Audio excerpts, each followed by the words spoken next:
denuncias por delitos sexuales se han incrementado sostenidamente. Con la implementación de la reforma procesal penal en 2004, se pudo tener un primer catastro de este tipo de indagatorias por parte del Ministerio Público, que durante ese año conoció 8.247 casos.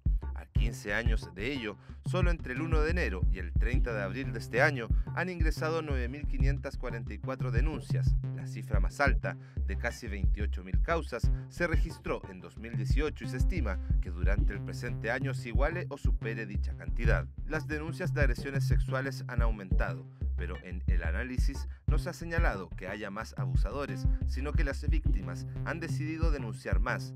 Movimientos sociales tales como el Me Too o el movimiento feminista en Chile generan un ambiente de confianza para quienes tienen que relatar estos hechos frente a las policías o la fiscalía.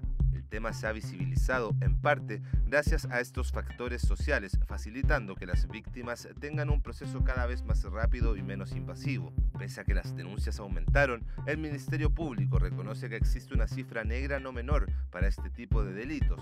Esto a raíz de estudios nacionales e internacionales sobre victimización sexual, en la que se indica que la mayoría de los delitos sexuales no son develados por las víctimas y aún más complejo es que sean conocidos por los sistemas judiciales. En esta edición de En Palabras Simples hablamos con el juez Cristian Soto, del Cuarto Tribunal Oral en lo Penal de Santiago, con quien abordaremos estas cifras y analizaremos el nuevo escenario respecto a los delitos de abuso sexual.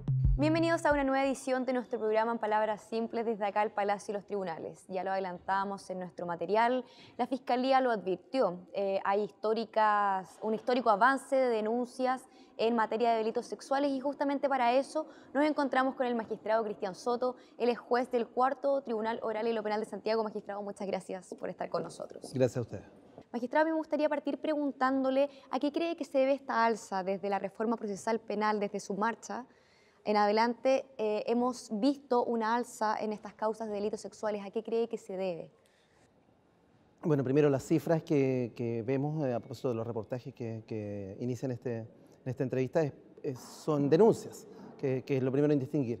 Han subido las denuncias más o menos sostenidamente desde que comenzó el sistema y el año pasado, del año 2018, donde se anuncia que ha habido un pic de cerca de 28.000 causas. No tengo las cifras en cuanto a juicios propiamente tales, formalizaciones o sentencias que se arribaron en estos casos. Sin embargo, este aumento puede verse a diversos factores. Primero, la sensibilidad social. Hoy día estamos en un momento en donde las personas están más proclives, están más atentas a la existencia de este tipo de delitos. Por cosas buenas, por ejemplo, todo lo que tiene que ver con la infancia, la mayor preocupación que hay por los niños, al cuidado de quienes están, en qué condiciones están, no perderlos de vista. Y también por todo el movimiento de las mujeres feministas que ha relevado este tema durante el último tiempo. Eso quería preguntar, ¿qué tanta implicancia puede haber tenido todos estos movimientos ya a nivel mundial? Primero, no sé, Me Too en Estados Unidos, luego el movimiento feminista también, que se ha dado bastante fuerte acá en el país, en torno a la cantidad de denuncias que se están haciendo. La gente no sé si la palabra correcta es motivar a denunciar más, pero la gente se siente más empoderada, que va a ser más escuchada por los tribunales.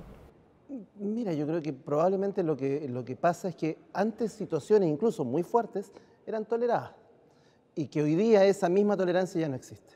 Entonces están buscando los caminos para hacer la denuncia, que a veces no son ni siquiera denuncias ante la justicia formales. O primero viene una denuncia ante medios de comunicación y después se formaliza o caminos paralelos. Entonces pareciera lo que hay es más conciencia, menos tolerancia al abuso en todo tipo de cosas, y una de estas, por cierto, los delitos sexuales.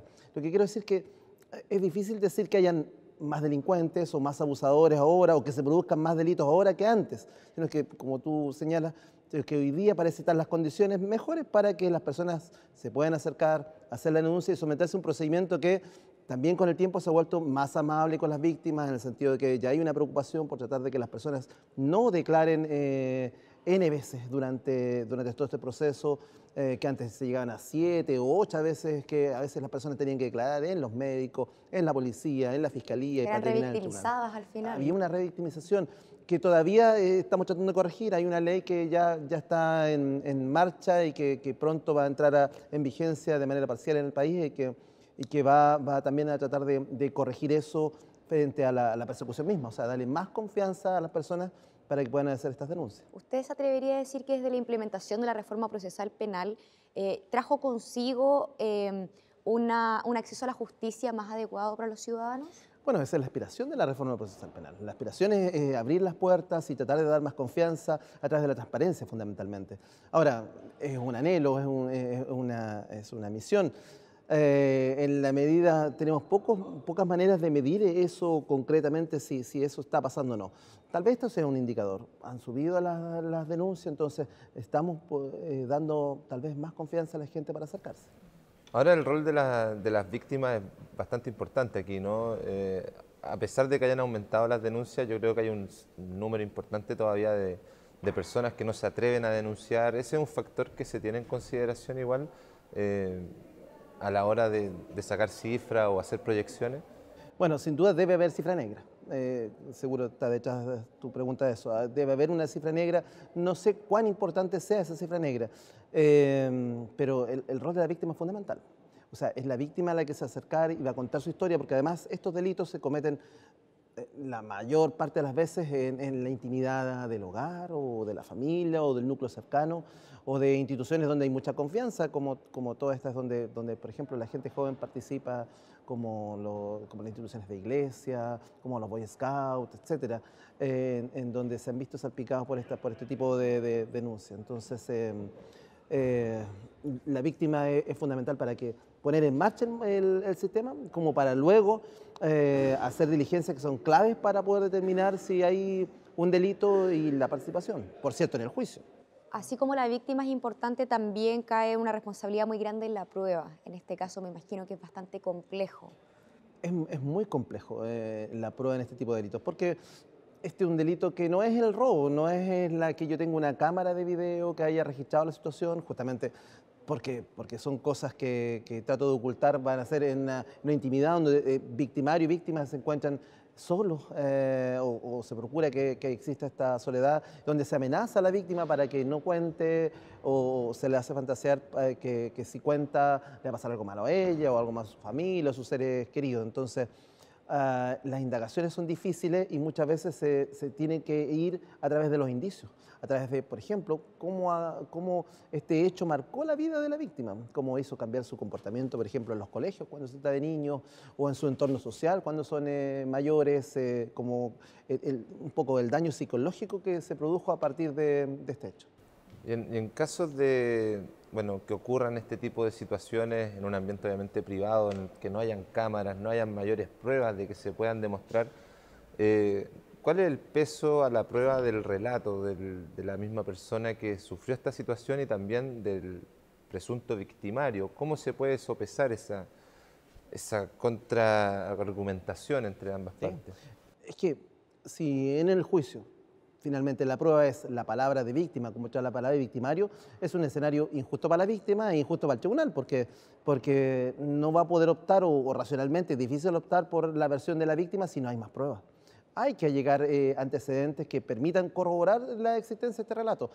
Hoy día, además, con la tecnología, es posible obtener otro tipo de pruebas. Por ejemplo, la interacción a través de redes sociales que pueden haber tenido con victimario antes del hecho, o después del hecho, o en el entorno familiar, o cómo se quebró esto, etcétera. Hay otros elementos que uno puede acudir. Si no van a ser prueba de si la tocó, si la forzó a tener relaciones sexuales a una mujer o al revés a un hombre. Eso va también tocar otras aristas de la vida propia de una persona. Y magistrado, no se puede ver a lo mejor alguna complejidad ahí, le digo en una conversación de WhatsApp, por ejemplo, que se da entre dos personas en una situación privada. ¿No se estaría vulnerando otro derecho, por ejemplo, de la comunicación entre dos personas privadas? ¿No se estaría violando un derecho fundamental de privacidad, por ejemplo? ¿No podría la otra persona defenderse de eso? O sea, claro, hay una comunicación, pero eso también puede servir como medio de prueba. En estos días está el caso en Brasil del futbolista, del capitán de la selección, Neymar. Él dice, tengo conversaciones que demuestran que nuestra relación era de otro estilo, pero eso puede servir como medio de prueba en un juicio. Lo que se le reprochaba a Neymar, por el contrario, era que eso lo mostró en las redes sociales. O sea, en Brasil, exponer así ese tipo de conversaciones y a personas en situaciones íntimas constituye un delito, pero por sí mismo, fuera del delito que puede ser relacionado con abuso sexual o con violaciones. Entonces, de esa manera, claro, es complejo, pero en el proceso inserto como prueba, por supuesto que es válida. Todas las comunicaciones a través de redes sociales, de WhatsApp, de Facebook, de Twitter, de Instagram, todos son medios de prueba que son válidos. Vamos a tener otros problemas. Oye, ¿qué tan cierto es que esta conversación de WhatsApp se produjo entre dos sujetos?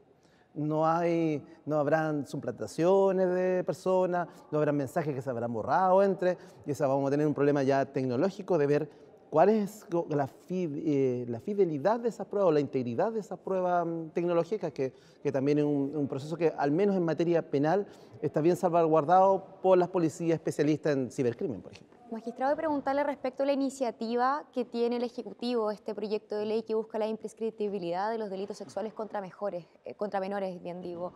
¿Cuál vendría siendo los desafíos que tienen desde los tribunales orales en lo penal? Lo que pasa es que para nosotros son complejos. En el caso de aprobarse. Sí, así parto de hoy del caso concreto como todavía no se aprueba. Cuando el delito se comete muy atrás en el tiempo, a la fecha que vamos a tener el juicio, las posibilidades de que exista prueba cada vez menor.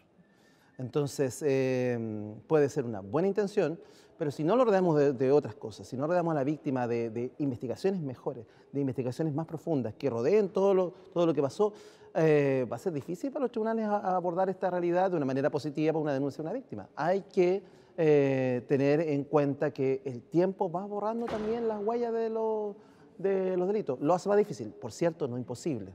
Por cierto, no imposible, y ya hay varios países que tienen estas normas de imprescriptibilidad para ciertos delitos, no solamente los delitos sexuales. Por el derecho al olvido, derecho al tiempo más bien. Sí, pero hay países que lo tienen desde antaño. Los delitos más graves no son prescriptibles. Pero los de crímenes de lesa humanidad, por ejemplo, no lo son. Claro. Pero ahí lo que vamos a tener es problemas probatorios. O sea, va a ser posible juzgarlo, pero ¿qué prueba podemos llegar ahí 20 años después o 15 años después? Eso es lo complicado y va a ser un desafío para los investigadores, sobre todo, cómo levantar ese caso para llegar a éxito. ¿Y en la actualidad cuándo prescribe un delito sexual? 10 años. Como crimen, el máximo de prescripción es 10 años. Pero hay una norma a propósito de los menores. Pero cuando son menores de edad es cuando ellos cumplen 18, ahí empieza a transcurrir el tiempo. Así empieza a transcurrir el tiempo, esa es la norma actual. Pero como les digo, el tema que tenemos es probatorio, porque imagínense ustedes el caso de los niños, y eso es algo difícil de ponerse en la cabeza. Cuando a un niño le pasa algo a los 5 años, si esto entre que denuncia y se atreve y lo hace a los 8, y cuando llega al tribunal 2 años más tarde va a tener 10 años.